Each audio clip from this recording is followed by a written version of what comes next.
l'Espagne, le Portugal, la France, le Royaume-Uni, l'Allemagne, l'Italie et la Belgique. Si je vous dis que tous ces pays que je viens de citer réunis ne valent toujours pas l'immensité de la République démocratique du Congo seule, vous ne me croirez pas. Si je vous dis par exemple que le Sénégal est plus grand que l'Angleterre et la Belgique réunis, vous ne me croyez pas. Si je vous dis par exemple que l'Algérie fait 4 fois la superficie de la France, vous ne me croirez pas non plus. Et j'ai déjà raconté dans ma première vidéo, il me semble, l'anecdote avec un frère Kamer qui est allé en Allemagne et qui me rappelle en me disant « Ouais, l'Allemagne c'est grand et tout. » J'ai dit « Ouais frère, c'est grand. Mais est-ce que tu sais que le Cameroun est plus grand que l'Allemagne ?» Il ne me croyait pas. Il a fallu que je lui prouve par A plus B la réalité de ce fait-là. Où je veux en venir? Quand vous avez la fierté et quand vous avez l'amour de votre terre, vous avez tendance à la surestimer. Le parallèle est assez simple. C'est un peu comme le rapport avec la personne qui partage votre vie, par exemple. Si vous aimez quelqu'un et que vous êtes en couple depuis très longtemps, il est évident que vous allez surestimer, que vous allez surreprésenter, que vous allez surenjoliver la personne avec qui vous êtes. C'est naturel. Alors, quand je me rends compte que dans notre communauté, on n'a pas ce réflexe naturel-là de surestimer notre communauté tout en restant un peu dans le raisonnable, ça veut dire qu'il y a un complexe quelque part. En fait, je me suis rendu compte après quelques petites observations de ma propre part d'aphrodidacte, si vous voulez, que en fait, le complexe d'infériorité qui existe dans notre communauté n'est pas que dans un rapport humain. C'est aussi dans un rapport de représentation à l'universel. Si par exemple vous prenez une carte du monde et que vous vous représentez constamment comme les plus petits, il est évident que d'un point de vue mental, vous allez juger que vous êtes moins important que les autres. Dans cette vidéo, je vais vous parler d'un mensonge qui existe depuis près de 50 décennies aujourd'hui, ou 500 ans, comme vous voulez. Cette idéologie est toujours enseignée à nos jeunes frères, à nos jeunes sœurs, en Afrique, à l'heure où je vous parle. Et c'est ça que je vais remettre en question dans cette vidéo pour que vous ayez une nouvelle perception du monde. Vous allez sûrement apprendre des choses qui vont changer votre vision de la carte du monde, votre vision même de l'universel. Trêve de bavardage, c'est parti.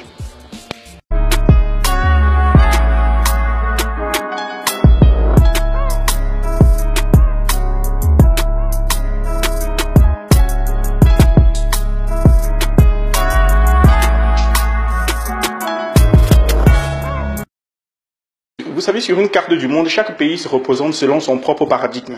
Si un pays juge que j'ai envie d'être au centre du monde, il peut le faire. Parce qu'aujourd'hui, avec les coordonnées scientifiques, avec les coordonnées GPS, surtout des géolocalisations, vous pouvez placer l'humanité comme vous le voulez. La Terre n'est pas plate, elle est oblongue. Ou en l'occurrence, elle est ronde, si on veut être plus conventionnel. Regardez par exemple les cartes de l'Australie. Voilà comment l'Australie se représente à l'universel. Il faut savoir que les Australiens, à un moment donné, bon, ils en ont eu marre qu'on les considère toujours comme down, under, c'est-à-dire en bas. Donc, ils ont créé une carte qui, je tiens quand même à le préciser, est la carte qui sont enseignées dans le système éducatif australien, où l'Australie est représentée, comme vous le voyez très bien ici, au centre du monde. Et d'ailleurs, même la carte est à l'envers pour que l'Australie soit au-dessus. Donc, vous comprenez, ça c'est une nouvelle perception de l'humanité. Regardez plutôt celle-ci, ça c'est la carte du Japon. Les Japonais se revendiquent comme au centre du monde. Et si vous regardez bien même la carte, vous vous rendrez compte en fait qu'il y a 2 fois l'Amérique. Il y a l'Amérique à gauche et il y a l'Amérique à l'est. Pourquoi? Eh bien tout simplement parce que c'est une carte à 500 degrés pour pouvoir permettre que le Japon soit le plus au centre possible de l'humanité.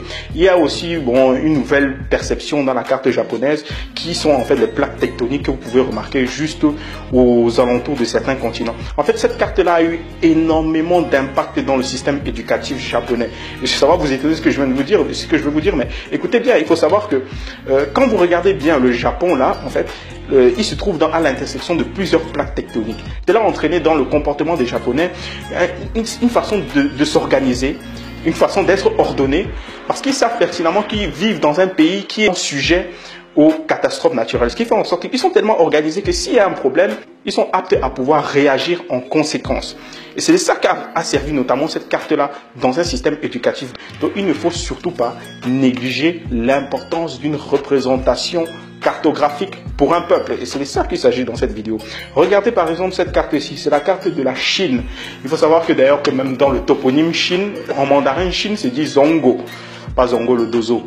Zongo signifie littéralement en fait la terre du milieu, l'empire du milieu. C'est d'ailleurs pour ça que pendant très longtemps, la Chine était appelée le territoire du milieu. Tout simplement parce que sur leur cartographie, ils sont au centre du monde. C'est aussi simple que ça. Et la plupart des pays dans le monde l'ont toujours fait. Où je vais en venir en vous disant qu'il y a eu un mensonge depuis très longtemps dans le système éducatif africain, eh bien c'est basé là-dessus. Regardez cette carte, aussi celle-ci. Aucune des cartes ne représente fidèlement les proportions des continents dans le monde entier. Aucune de ces cartes ne sont vraies. Pourquoi? Eh bien tout simplement parce que quand vous regardez par exemple cette carte-là, vous avez l'impression que le Groenland que vous voyez juste là est 2 fois ou peut-être même un peu plus grand que l'Afrique. Mais en fait, c'est complètement faux. Parce que l'Afrique fait 14 fois la superficie du Groenland. Mais vous n'avez pas cette impression-là. Regardez cette carte-ci qui est celle du Canada. Vous avez l'impression que le Canada fait environ 2 fois la taille de l'Afrique. Regardez bien. Eh bien, en fait, je vais vous dire une chose. L'Afrique est 3 fois plus grande que le Canada. Mais on n'a pas cette impression-là en regardant les cartes de Gérardus Mercator, qui était en fait un géologue belge du XVIe siècle et qui a créé cette cartographie-là. Regardez aussi cette carte-ci.